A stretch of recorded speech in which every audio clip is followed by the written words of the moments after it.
Nag-aagawang Spratly Islands, pinangangambahan. Arrest warrant laban kay Neri, hindi babawiin.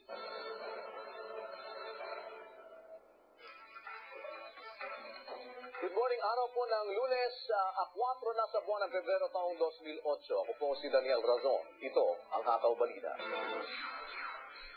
Nag-rollback sa presyo ng LPG ang Pilipinas, Shell at Petron. Piso kada kilo o katumbas na 11 pesos kada 11 kilogram na tangke ang ibinawas ng dalawang oil company. Resulta pa rin ito ng patuloy na pagbaba ng contract price sa world market ay inaasang susundan rin ng iba pang dealer ng LPG. Ang Liberal Party ay kumalas na daw po ng suporta kay House Speaker Jose de Venecia. Narito ang hataw na balita ni Bernard Dades. Nagpahayag na rin ng manifesto ng pagsuporta ang mahigit 20 Liberal Party congressman kay Davao Representative Prospero Nograles sa kampanya nito upang palitan si House Speaker Jose de Venecia. It would do good for the institution to have a change of face, change of leader. There's an opportunity now, especially somebody from Mindanao, which we think will give good geographic diversity. Bagamat sa kasaysayan ni karamihan ng mga nagiging House Speaker ay ang may basbas ng presidente, naniniwala si Dasa na makabubuting ipaubaya na sa mga kongresista ang pagdesisyon ng pagpili sa House Speaker. I think it's good advice for the president or to be told to stay off from the speakership issue. Because it doesn't, back off, it doesn't serve our interest. Ang Liberal Party, kasama ng Lakas NUCD, Kabalikan ng Malayang Pilipino, Nationalista Party, Nationalist People Coalition ay bahagi ng mayorya na sumusuporta sa Pangulo. Sa kabila nito, hindi pa rin natitinag ang House Speaker sa paniniwalang may sapat siyang bilang upang suportahan ang kaniyang pwesto. Bernard Dades para sa Hataw Balita ng UNTV News Worldwide. Namimiligrong ma-impeach di umano si Pangulo Arroyo sa oras na tuluyang masipa si Jose de Venecia bilang Speaker ng Kongreso. Ito ang pananaw ng political analyst na si Joel Rocamora, kaya hanggang ngayon ay patuloy aniya ang pag-uusap sa pagitan ng mga de Venecia at pamilya Arroyo. Bilang magkaalyansa ang mahigit 10 taon, marami aniyang alam na lihim si JDB na maaari nitong magamit laban kay Pangulong Arroyo. Sa oras na tumayong whistleblower si JDB, naniniwala si Rocamora na magiging mabilis ang pag-usad ng impeachment complaint sa Kongreso hanggang maitransmit ito sa Senado. Oposisyon dumistansya naman sa agawan ng kapangyarihan sa liderato ng Kamara. Nagbabalik sa kanyang hataw na balita si Bernard Dades. Hindi makikisawsaw sa bangayan sa Kongreso ang oposisyon. Ito ang binigyan diin ni Deputy Minority Leader Representative Roy Logoles. If we vote with a winning candidate, then we would not be minority anymore. We would be in the majority, and we don't think it would be correct on our part to be with the minority, to be with the majority. Wala kaming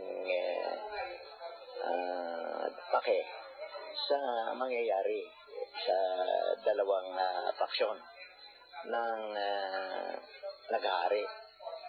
Kasi, kumbaga sa union, parehas lang sila company union. Ang management si Presidente Gloria Macapagal Arroyo. Anong makikita namin yan na nasa oposisyon?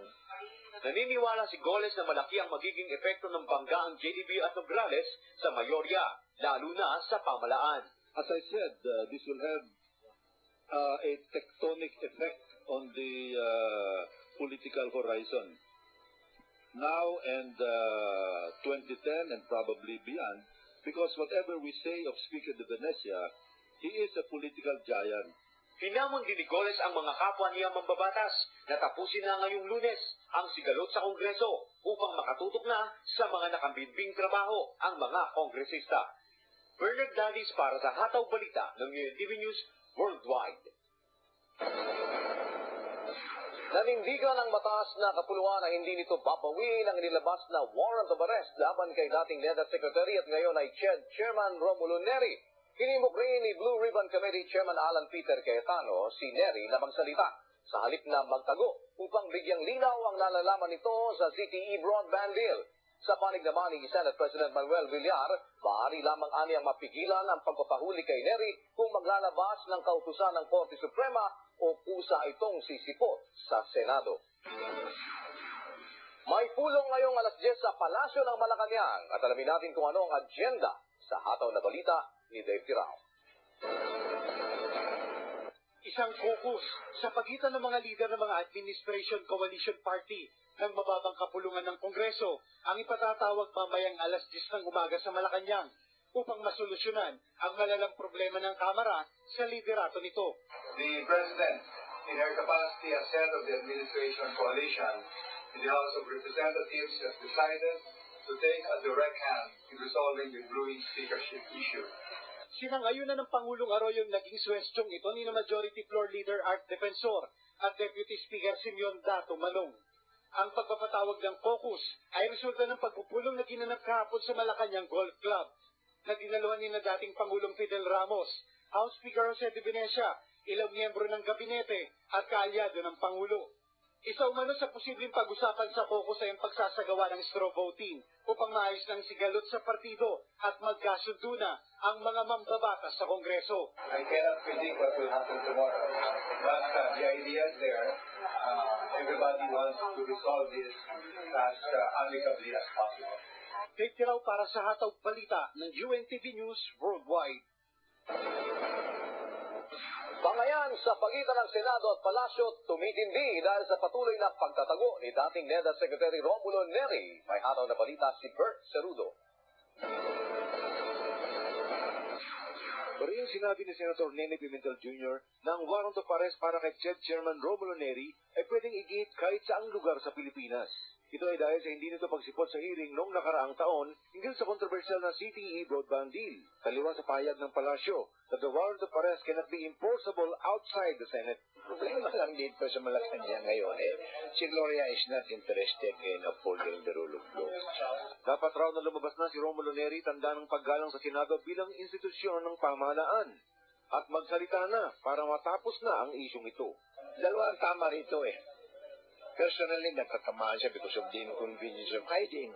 Then secondly, the rule of law is being demeaned because he does not want to respect the summons of the Senate. Napabalitang nag-apela si CHED Chairman Neri sa kataas-taasang hukuman ng Pilipinas. Hangad ang TRO o Temporary Restraining Order hinggil sa pagpaparesto sa kanya ng Senado. Subalit pinangangambahang magdudulot raw ito ng constitutional crisis. Sa ilalim ng ating saligang batas para maiwasan ang constitutional crisis, nandiyan yung Korte Suprema kung magsalpukan yung mga ahensya ng gobyerno para hindi magkaroon ng constitutional crisis, the Supreme Court has to intervene. So, Dapat munang tapusin ng Senado ang pagdinig sa maanumalyang CTE broadband deal bago ito dalhin sa Ombudsman. Bert Cerudo para sa Hataw Balita ng UNTV News Worldwide. Pinanata ng Department of Foreign Affairs ang ginawang pagbisita ng Pangulo ng Taiwan sa pinagagawang Spratly Islands. Ayon kay Secretary Alberto Romulo, ang ginawa ni Chen Shui-bian ay posibleng pagmula ng tensyon sa buong Southeast Asian region. Bukod sa Taiwan at Pilipinas, sa naturang isla inaangkin din ng Vietnam, Malaysia, Brunei at China. Bilang kasapi ng ASEAN, dapat aniya ay iginalang ng Taiwan ang nilagdaang kasunduan noong 2002 na naglalayong maiwasan ang girian na posibleng humantong sa digmaan. AFP Chief Hermogenes Esperon handang umupo sakaling alukin ng posisyon sa gobyerno. May hataw na balita si Victor Cosare. Bukas kay AFP Chief General Hermogenes Esperon ang manilbihan sa isang posisyon sa gobyerno sakaling alokin ito ni Pangulong Arroyo pagkatapos ng kanyang termino bilang pinuno ng sandatahang lakas ng bansa. Sa ika-9 ng Mayo nakatakdang magretiro si Esperon. Pero ayon sa general, hindi ito ang katapusan ng pagsisilbi sa bayan. I cannot read the minds of the appointing powers, but alam ko may magagawa naman akong anywhere I could be, I could do something after retirement. Ilang mga retiradong military and PNP officials na rin ang iluklok sa ilang mga ahensya ng pamahalaan. Pero tutulang ilang mga mambabatas sa ganitong hakbang ng gobyerno. Isang panukalang batas ang ipinasa sa Kamara ni Gabriela Representatives Liza Maza at Luz Ilagan na magbabawal sa pagluluklok ng isang retirado o aktibong